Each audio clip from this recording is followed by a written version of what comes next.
So I remember going to my doctors, and exactly like you said in the beginning, they said to me, well, you should be feeling better. There's no reason why you don't feel bad. Your bloods look great. Your liver's great. Everything's great. There's no reason. So I would leave feeling like I was a failure, feeling like I was a whinger, and pushing harder because there was no reason that I shouldn't be pushing harder. No one told me to rest. No one told me.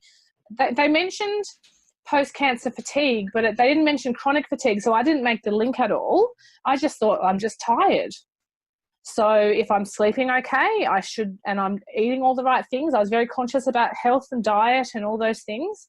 I felt like there should be no reason why. And so a part of me thought I was imagining a big portion of this.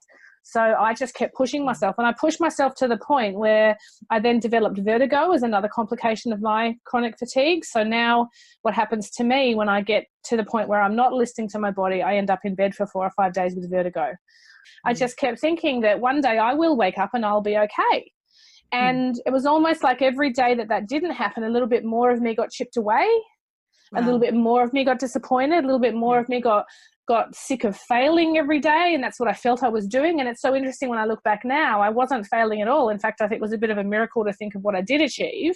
Yeah. And it's a shame that I put myself through that because I didn't know another way to be. Yeah. And I wasn't given. People learn how to make different decisions about the energy that they've got. So you mentioned before, it's like you've got a bucket of physical energy. Yep. So they've got a bucket of cognitive energy. And we've got a bucket of emotional energy. And they're not necessarily all equal in their measure.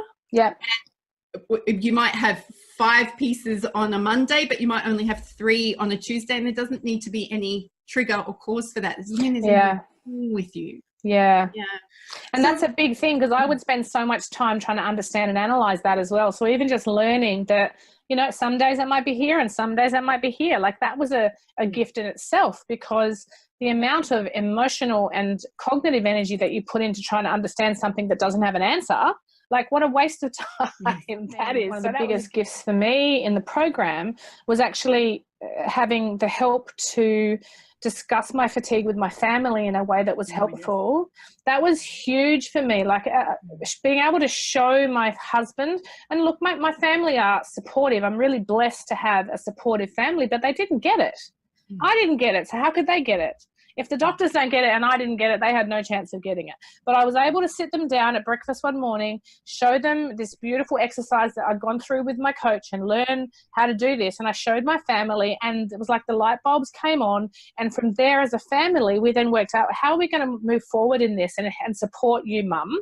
And that was life-changing. Like, it really was.